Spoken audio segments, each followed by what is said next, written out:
En los rincones más oscuros de la historia del Imperio Otomano existe un relato que casi nadie conoce. Una historia que rara vez aparece en los libros escolares, que no tiene estatuas, ni monumentos, ni ceremonias de recuerdo. Una historia que el poder intentó enterrar bajo siglos de silencio. Se trata de un capítulo cruel y doloroso, donde miles de niños fueron arrebatados de los brazos de sus familias, despojados de su fe, de su lengua, de su identidad. Niños que nunca más volverían a ver los campos donde habían jugado, ni escuchar las voces de sus madres llamándolos a casa. Entre todos ellos, hubo uno que se negó a desaparecer en el olvido. Uno que, aunque el imperio lo despojó de su nombre, de su infancia y de su cuerpo, se aferró a lo único que nadie podía robarle, la memoria. Ese niño se llamaba Stefan. Su vida es la prueba de que incluso en los lugares más oscuros puede encenderse una chispa de resistencia. El imperio lo quiso moldear a la fuerza, lo rebautizó con un nombre extranjero y lo convirtió en prisionero dentro de un palacio dorado. Pero lo que no imaginaban es que la memoria de Stefan se transformaría en su arma más poderosa, más fuerte que cualquier espada o decreto. Porque esta no es solo la historia de un niño perdido en las sombras del Topkapi. Es la historia de cómo, en medio de un sistema diseñado para borrar identidades, un muchacho se convirtió en guardián de las voces olvidadas. Y aunque intentaron callarlo para siempre, su testimonio logró sobrevivir. Hoy, más de 500 años después, sus palabras todavía nos interpelan. Nos obligan a preguntarnos, ¿cuántas historias como la suya quedaron enterradas bajo el peso del silencio? ¿Y qué significa para un pueblo, para toda una humanidad, olvidar a sus hijos arrancados por la fuerza? Stefan había nacido en una pequeña aldea búlgara rodeada de montañas y campos verdes. Su infancia, aunque humilde, estaba marcada por la calidez de un hogar sencillo, el olor del pan horneado por su madre, las canciones que los ancianos entonaban en las noches de verano y la voz firme de su padre, que siempre le repetía que el mayor tesoro de un hombre era su nombre. En los días de mercado, el niño corría entre puestos de frutas y telas, soñando con un futuro en el que quizás sería agricultor, artesano o simplemente un hombre libre. Nadie en esa aldea podía imaginar que, detrás del horizonte, avanzaba una maquinaria de poder que pronto borraría todo aquello.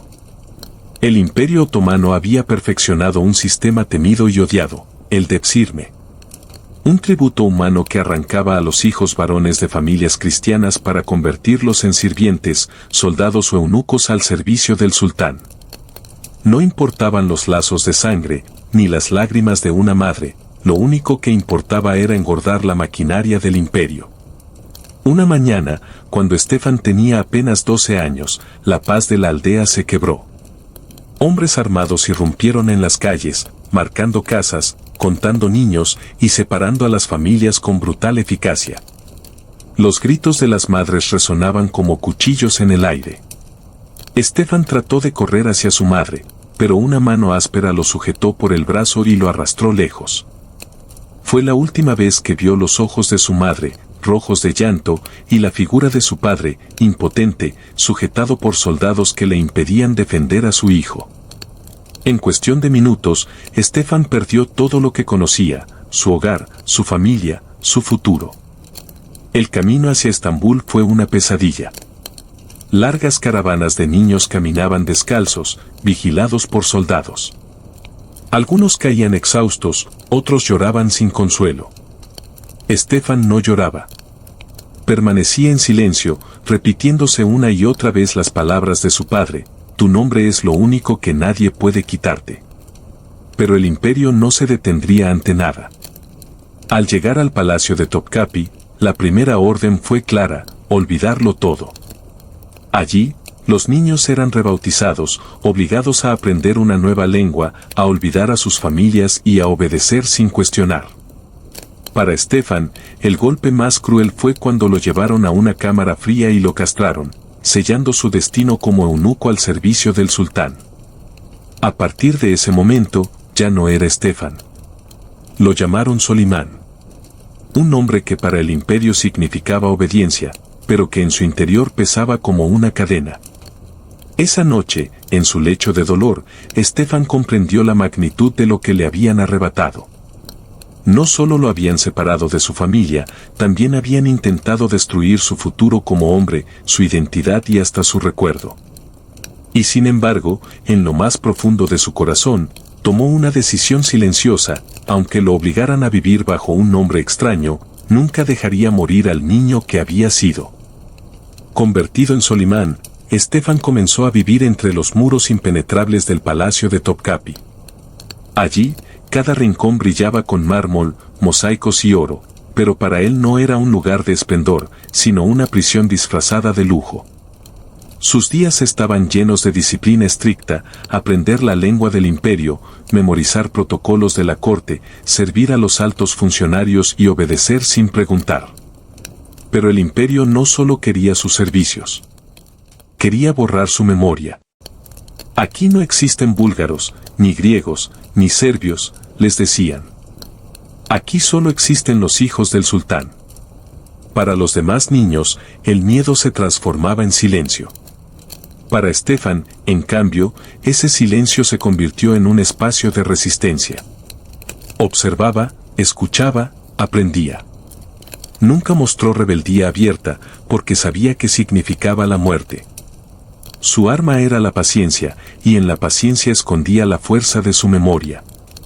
Cada noche, cuando los demás caían rendidos, Stefan repetía en su mente el nombre de su aldea, el rostro de su madre, la voz de su padre. Era su manera de no dejarse consumir. Pronto descubrió que no estaba solo. Otros niños también guardaban en secreto su identidad. Arben, un pequeño griego de ojos oscuros, lloraba cada noche pidiendo por su hermana. Hannis, un albanés de apenas 9 años, solía tararear canciones en su lengua natal, apagándolas cuando los guardias pasaban. Y estaba Miquel, un joven mayor que Stefan, que parecía haber aceptado su destino pero que, en la intimidad, hablaba del pasado con dolor. Fue Miquel quien, un día, le entregó a Stefan un trozo de tela con unas pocas palabras escritas en griego: no dejes que nos olviden. Ese gesto, simple y silencioso, encendió una llama en Stefan. Desde ese momento, entendió que su misión sería guardar memoria, no solo de sí mismo, sino de todos los que el imperio intentaba borrar. Comenzó a escribir en pedazos de papel robados, en márgenes de pergaminos desechados, incluso en las paredes ocultas de los túneles del palacio. Anotaba nombres, historias, canciones, fragmentos de recuerdos que escuchaba de labios de otros cautivos. Era un archivo secreto, un acto de resistencia contra el olvido. Pero su resistencia no se limitaba a escribir. A veces, arriesgaba su vida para alterar registros oficiales y salvar a un niño del servicio militar más brutal, o para intercambiar turnos de castigo entre los más débiles. Lo hacía con la discreción de alguien que sabía que una traición, un rumor o una mirada equivocada podían significar la muerte. A medida que crecía, Stefan dominaba el arte de aparentar obediencia. Ante los ojos de los supervisores, era Solimán, un sirviente disciplinado, correcto y silencioso. Pero en la sombra, seguía siendo Stefan, el guardián de una memoria colectiva que se negaba a morir.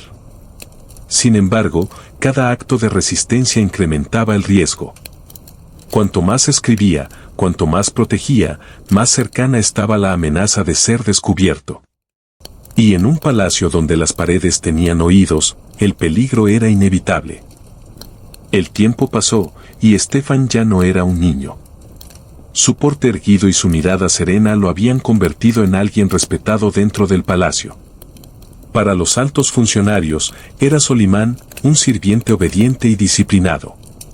Pero en su interior seguía siendo Stefan, el guardián de las memorias prohibidas.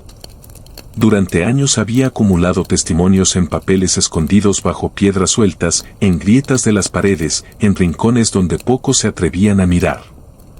Eran nombres, canciones, recuerdos de aldeas y familias que el imperio había intentado borrar. Una biblioteca clandestina de identidades robadas. Pero nada podía permanecer oculto para siempre. Una noche, mientras Stefan intercambiaba discretamente un fragmento de pergamino con Miquel, un par de ojos lo observó desde la penumbra. Un joven sirviente, celoso de la confianza que Stefan había ganado en la corte, lo siguió en silencio hasta uno de sus escondites. Al día siguiente, soldados irrumpieron en sus aposentos. Revolvieron sus pertenencias y, tras arrancar una piedra del suelo, encontraron lo que buscaban, un pequeño fajo de papeles, escritos en distintas lenguas. Nombres, símbolos, recuerdos. Para el imperio, no eran simples palabras, eran pruebas de traición. Stefan fue arrastrado ante un tribunal improvisado. Los oficiales lo acusaron de conspirar contra el sultán, de mantener vínculos con pueblos enemigos, de desafiar la voluntad del imperio. Él guardó silencio, con la cabeza erguida. No negaba nada, porque negar habría sido traicionar la verdad. En medio de la sala, uno de los jueces lo miró con frialdad y le preguntó: ¿por qué arriesgarías tu vida por recuerdos que no significan nada? Stefan respiró hondo y, por primera vez, habló con firmeza. Porque esos recuerdos son lo único que nos queda. Cuando borran nuestro nombre, nos matan dos veces, una en cuerpo, otra en memoria. Y yo no pienso permitirlo. Un murmullo recorrió la sala. Algunos guardias bajaron la vista, avergonzados. Otros apretaron con fuerza sus lanzas, temiendo que esas palabras sembraran rebeldía. La sentencia no tardó en llegar. Por sus crímenes de memoria y desobediencia, Stefan sería castigado públicamente, para que todos entendieran que desafiar al olvido tenía un precio. El día de la ejecución simbólica, lo llevaron encadenado al patio del palacio. Allí, frente a eunucos, sirvientes y soldados, le arrancaron los papeles de las manos y los arrojaron al fuego. Las llamas devoraron cada nombre, cada recuerdo escrito. Pero mientras ardían, Stefan alzó la voz y comenzó a recitar de memoria lo que había guardado en su corazón. Nombres de niños, canciones de aldeas, plegarias en lenguas prohibidas. Una letanía de recuerdos que resonaba en el aire, imposible de apagar. Los guardias intentaron silenciarlo, pero cuanto más lo golpeaban, más fuerte gritaba. Y cada palabra que pronunciaba era recogida por quienes lo escuchaban en silencio, grabada en la memoria de otros que, como él, se negaban a olvidar. Ese día, el imperio creyó haber destruido su archivo secreto. Lo que no entendieron es que Stefan había sembrado algo aún más poderoso, una cadena invisible de memoria compartida, imposible de quemar. Después del castigo, Stefan desapareció de los registros oficiales del palacio. Algunos decían que lo habían encerrado en la Torre del Oyente, un lugar donde los muros estaban diseñados para absorber los susurros de los prisioneros. Otros afirmaban que había sido liberado en secreto, condenado a vivir sin identidad, siempre bajo la sombra de la sospecha. La verdad es que Stefan sobrevivió, aunque marcado para siempre. Nunca recuperó la libertad plena, pero tampoco dejó que le arrebataran lo único que nadie podía robarle, su memoria. En la soledad de su confinamiento, o en las noches anónimas de algún escondite, continuó escribiendo. A veces en papeles escondidos, otras solo en su mente, pero siempre con la certeza de que alguien, algún día, encontraría su voz. Su vida terminó sin gloria, sin tumba reconocida, sin monumentos que llevaran su nombre. El imperio quiso borrarlo como a tantos otros. Pero el eco de sus palabras, repetido en susurros y transmitido de boca en boca, sobrevivió al fuego, al tiempo y al silencio. Los papeles que no pudieron quemar se convirtieron en semillas de memoria. Muchos años después, algunos fragmentos de sus escritos fueron hallados, descoloridos por la humedad y el polvo, pero aún legibles. Nombres de niños, oraciones, pequeñas historias, la prueba de que una generación robada había existido, de que habían tenido rostro, lengua, familia y sueños. Stefan no logró derrotar al imperio con espadas ni ejércitos, pero venció con algo más poderoso, la persistencia de recordar. Su resistencia silenciosa se transformó en un legado que hoy nos obliga a mirar hacia atrás y preguntarnos cuántas voces han sido enterradas por la historia oficial. Su testimonio nos recuerda que el racismo, la esclavitud y el intento de borrar identidades no son cicatrices antiguas, sino heridas que aún resuenan en el presente. Y que cada vez que callamos frente a la injusticia, contribuimos al mismo silencio que él luchó por romper. Tal vez nunca sepamos dónde descansan sus huesos. Pero sabemos dónde vive su voz, en cada recuerdo compartido, en cada pregunta que nos negamos a dejar morir. Y la pregunta queda abierta para ti, espectador. ¿Cuántas memorias más se están perdiendo hoy en medio del silencio? ¿Y quién será el Estefan de nuestra generación que se atreva a recordarlas?